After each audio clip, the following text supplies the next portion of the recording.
Guys, when we're dealing with luggage, we're dealing with usually pretty good money. This is going to Love Field.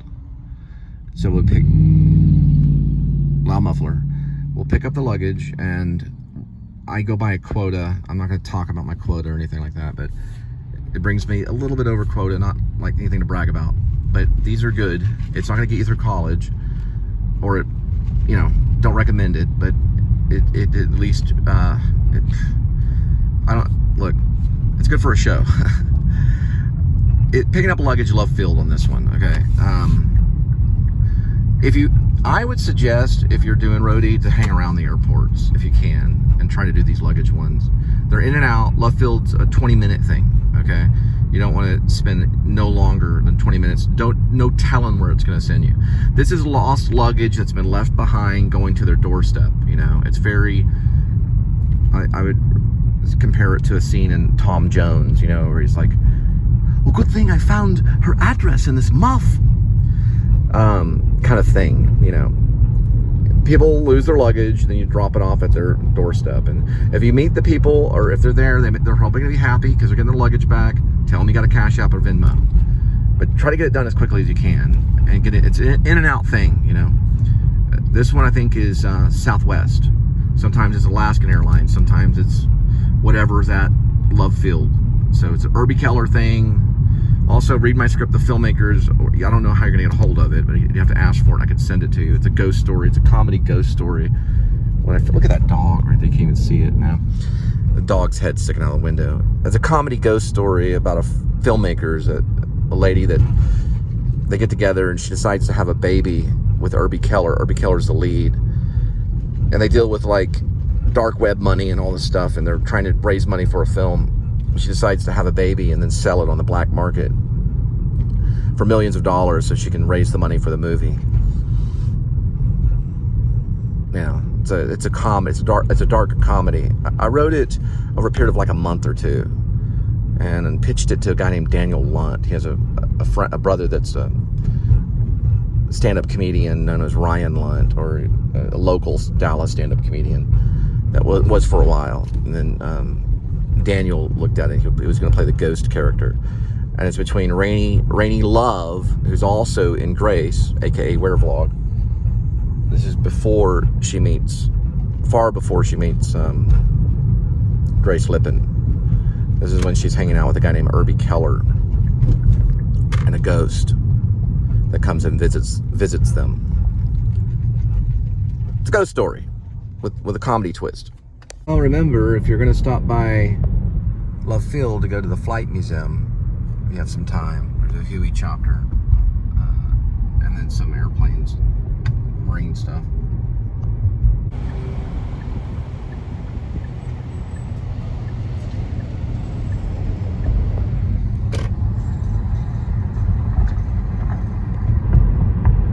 I usually get a little bit kind of pumped, but try to stay kind of relaxed.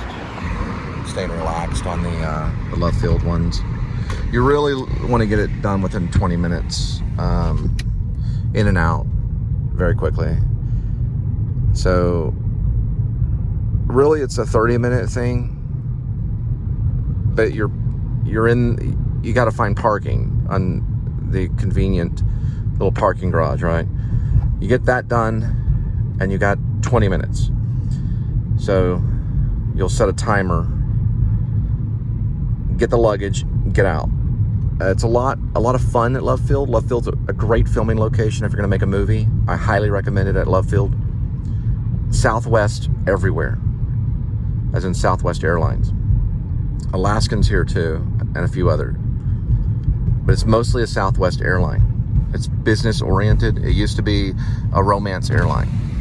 It kind of links in a little bit to my thing, The Filmmakers, because the character's name's Irby Keller, is a filmmaker in Dallas in the film, The Filmmakers. So which is basically a ghost story, because nobody can find it. Well, it's because it's script form only, but in and out, no hesitation, and they're usually pretty cool.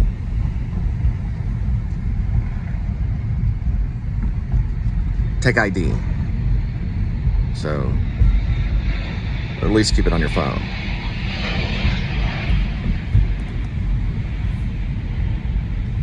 We'll set a 30-minute timer. And just pray you're out of there quicker.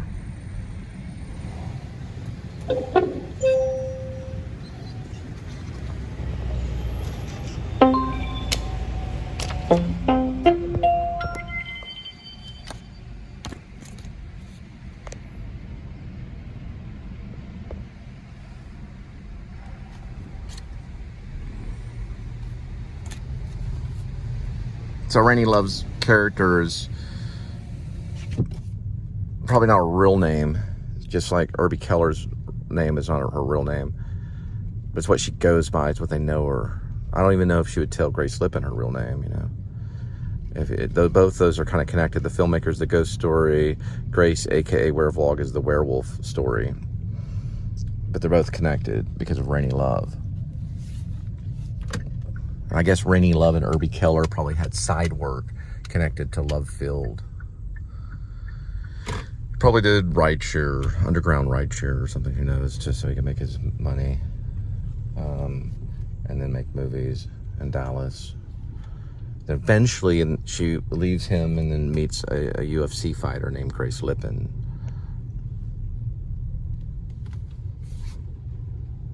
All right, good news, guys. We've got one that's a little early right here. So we have a parking spot right here. We got about 20 minutes.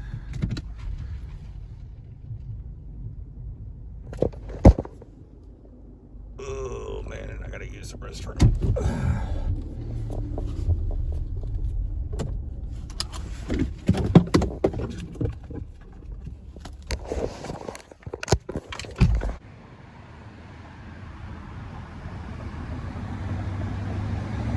Same area usually, level 1, stair 6 is right here, A, we're right there.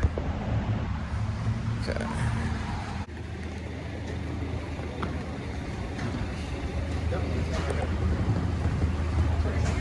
That's him. This one?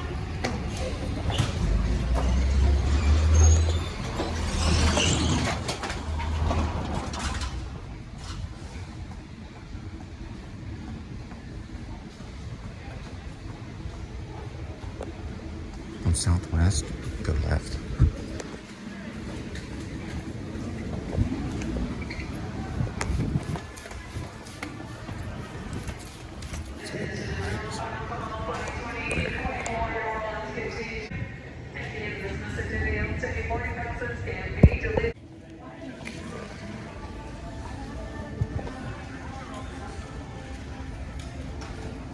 I suggest on this kind of thing, you take advantage of the lift.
All right, skyline of Dallas, and this one's gonna be 19 for the first one, there's a 2-part delivery. About 18 miles, going to be a 40-minute duration. We'll be there at 7:05 arrival. Be done probably with the second one. Probably about 8 o'clock on the second one. We'll go for one more after that. And then go home and edit and see Kitty and Linda.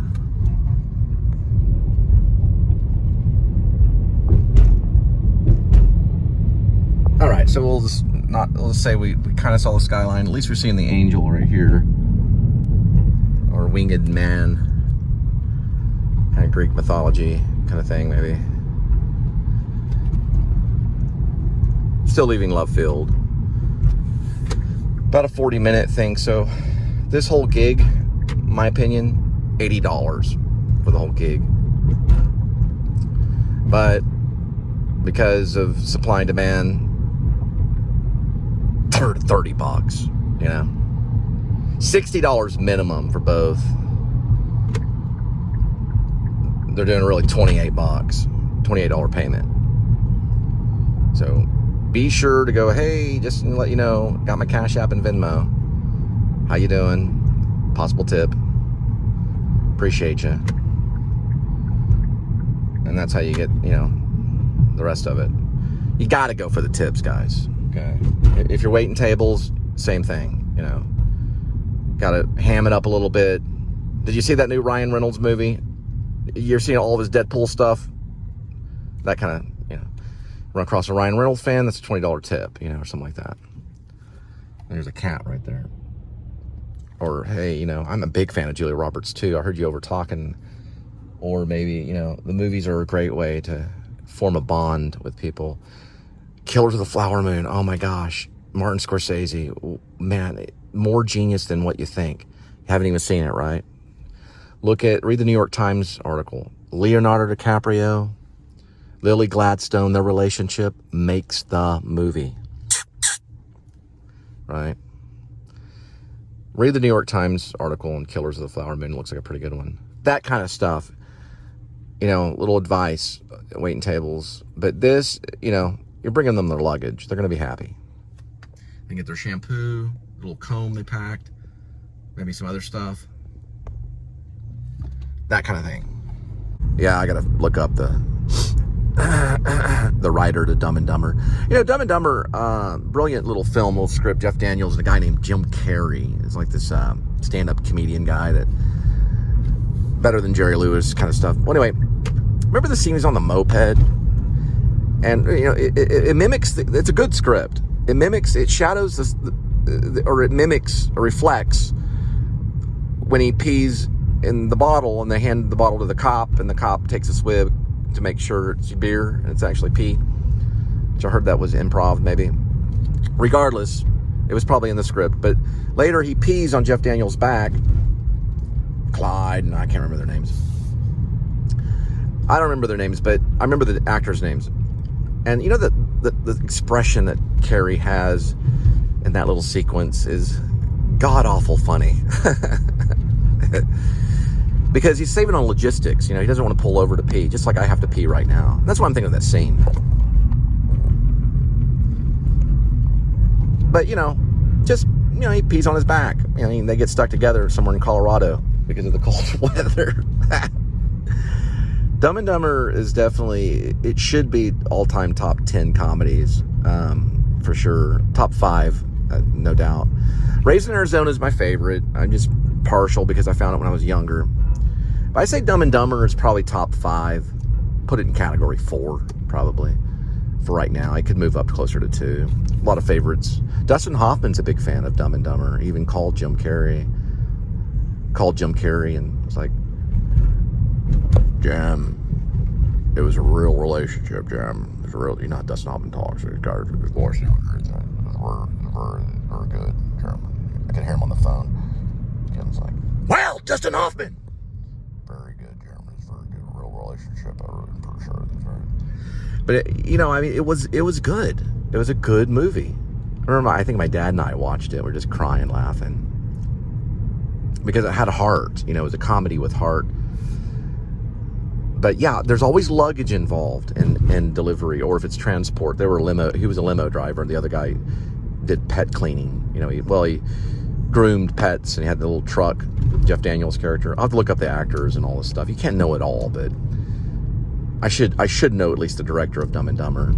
I'm sad that I don't. I found out the directors to Dumb and Dumber with Jeff Daniels and Jim Carrey. Peter Farley and Bob Farley. Sorry, I went gypsy right there. Peter Farley and Bob Farley. It's a great little thing. Go see it immediately. If you haven't seen it, then get out of the cave, go walk to the nearby Blockbuster. The only one left is in Oregon. Don't walk there. You can take a flight, Southwest maybe. Go to that Blockbuster particularly, the last one, and see if they have a copy of Dumb and Dumber, and then leave them a comment on this particular post. I'm delivering luggage. That's why.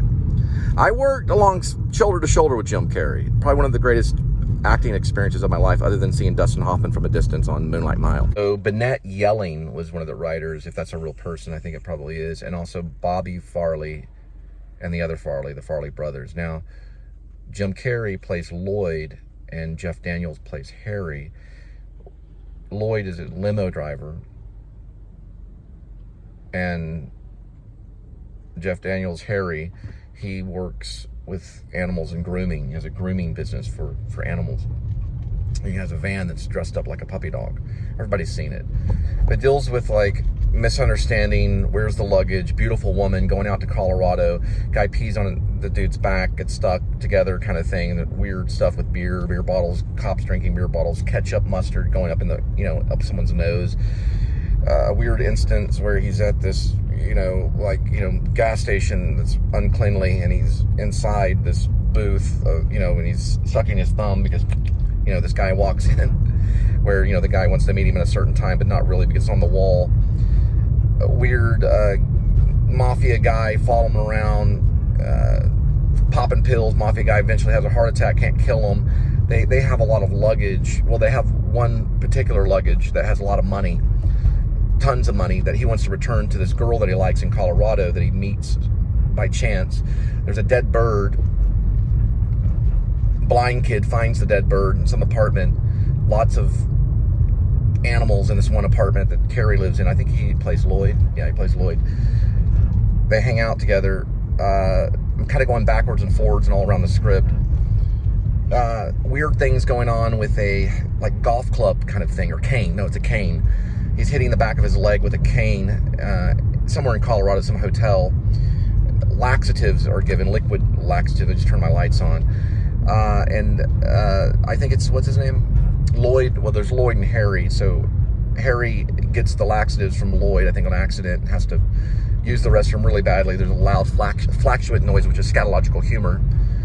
That goes on for a while. There's a dream sequence. It's really funny. Someone reaches into a heart, someone's chest, pulls their heart out. That goes on for quite a bit. It's a whole sequence. I still have to pee, and I think of that movie when I have to urinate. It goes on for quite a bit of time. Dumb and Dumber, mistake I made. It's not really luggage, it's a briefcase. I'm dealing with luggage right now, that's why. But it's a briefcase that has the money in it. But there's a little bit of luggage in one of the hotel sequences when they're coming in. There's a real nice sports car comes in, that babe chick. Can't think of her name. Everybody knows her name. Everyone but me. If I'm at a dinner party and I'm talking about Dumb and Dumber, yeah. But I do know it's Peter Farley and Bobby Farley and Bennett Yelling. I can't even recall the year. Somewhere 90s. I would say late 90s. I'm going to guess 1990. I'm going to go for 95 in the middle. 1995 on Dumb and Dumber. 1995. Missed it. 1994. Missed it by 1 year. Dumb and Dumber was 1994. Okay. I was close, though. That's pretty good. It's not too bad. Although Lloyd and Harry, those are... You can hear Lloyd if you listen to the memory. Lloyd! You hear it. Oh, man. That stuff's even better than Jerry Lewis. It's classic, or to us it is. It's part of our generation. But hey, man, the bellhop is still a pretty dang entertaining thing if you check out Jerry Lewis movies. It's all in that nature, they're the iconic comedies, but this one has a lot of heart. It's a very good one. I can't think of any grace notes today because I swallowed a bug. I don't know. Werewolf movie, possible comedy. Grace, aka Werevlog, about vloggers and a werewolf. It could work. I don't know. Get in touch with me. You can get my email eventually. Probably off of the vlog. It's actually listed on my about part of the vlog. So, email. And if you email me about Grace, aka Werevlog, I most likely will let you have it for free. Okay? It's a real good chance I'll just email you the script. If you're an actor or you're in the business, $10 and I'll send you my Cash App. Okay?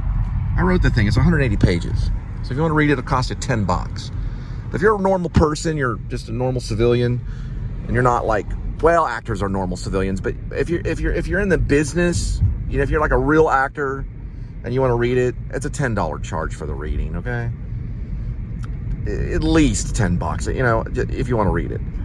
You can also access it for free on my channel. I do a reading, but that's a real rough version, like rough. It's a really rough version. It's early development. I've only been working on it for 3.5 years. Okay, it's early development. It's just a baby. You know how scripts are. I mean, Eraserhead, it went on for 5 years only. You know, just like that.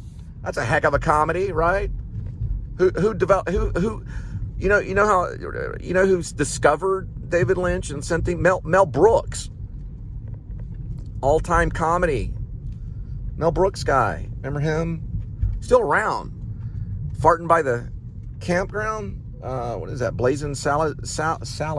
Blazing salads. Blazing salad. Blazing saddles. Yeah, he's the one that sent David Lynch off to do Elephant Man. That was Mel Brooks. My goodness. Okay, we have a Grace note. Not really a Grace note, but a casting thing. You know those old dudes that are really skinny and they're always like working in a feed store? That's Tim Berry, right? He's like a really skinny old dude. Maybe still smokes secretly. I have to go back and look at the script. I think there's like a pack of cigarettes or something in the car. And this sequence, and I would offer this little cameo to Jim Carey.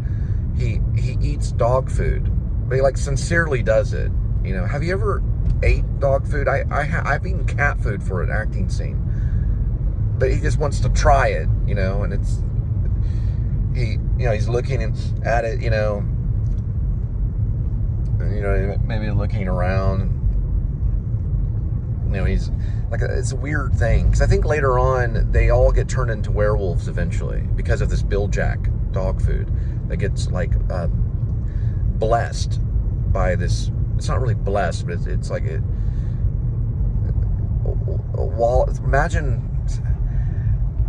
Wallace Shawn, right? And he goes back into the feed store and he starts doing all these gypsy stuff over this Bill Jack dog food that goes off to these dogs and eventually turns the dogs into werewolves later. And then the dogs bite their owners and they become werewolves. It's kind of a True Blood thing, but think of dog food. Bill Jack dog food. So that's kind of how we get into the sequel. It's probably a series, the whole thing. That's why I'm not really letting it down. I don't know, maybe. I'm trying to think what channel might like it. Hell, Apple TV might, maybe. Horror comedy about possible werewolves.